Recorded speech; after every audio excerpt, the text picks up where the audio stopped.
Chapter 3. Now the serpent was the most cautious of all the wild animals of the field that Jehovah God had made. So it said to the woman, "Did God really say that you must not eat from every tree of the garden?" At this the woman said to the serpent, We may eat of the fruit of the trees of the garden, but God has said about the fruit of the tree that is in the middle of the garden, You must not eat from it. No, you must not touch it. Otherwise you will die. At this the serpent said to the woman, You certainly will not die, for God knows that in the very day you eat from it, your eyes will be opened, and you will be like God, knowing good and bad. Consequently, the woman saw that the tree was good for food, and that it was something desirable to the eyes. Yes, the tree was pleasing to look at. So she began taking of its fruit and eating it. Afterward she also gave some to her husband when he was with her, and he began eating it. Then the eyes of both of them were opened, and they realized that they were naked. So they sewed fig leaves together and made loin coverings for themselves. Later they heard the voice of Jehovah God as he was walking in the garden about the breezy part of the day. And the man and his wife hid from the face of Jehovah God among the trees of the garden. And Jehovah God kept calling to the man and saying to him, Where are you? Finally he said, I heard your voice in the garden, but I was afraid because I was naked. So I hid myself. At that he said, Who told you that you were naked? Have you eaten from the tree from which I commanded you not to eat?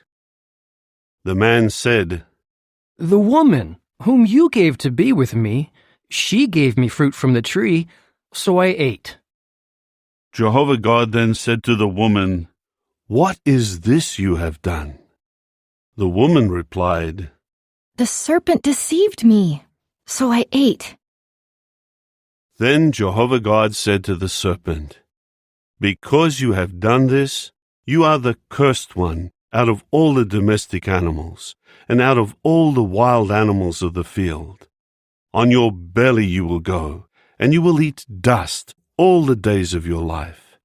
And I will put enmity between you and the woman, and between your offspring and her offspring. He will crush your head, and you will strike him in the heel. To the woman he said, I will greatly increase the pain of your pregnancy. In pain you will give birth to children, and your longing will be for your husband, and he will dominate you. And to Adam he said, Because you listened to your wife's voice, and ate from the tree concerning which I gave you this command, you must not eat from it. Cursed is the ground on your account.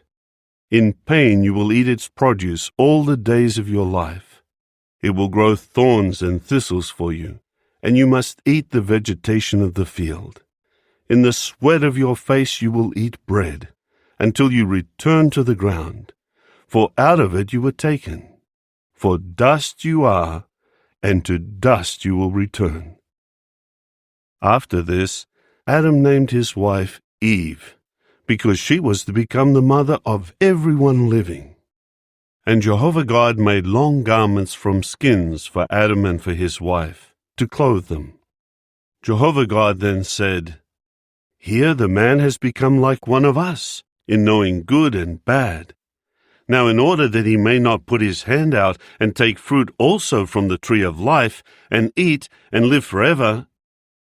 With that, Jehovah God expelled him from the Garden of Eden, to cultivate the ground from which he had been taken. So he drove the man out, and he posted at the east of the Garden of Eden the cherubs, and the flaming blade of a sword that was turning continuously to guard the way to the tree of life.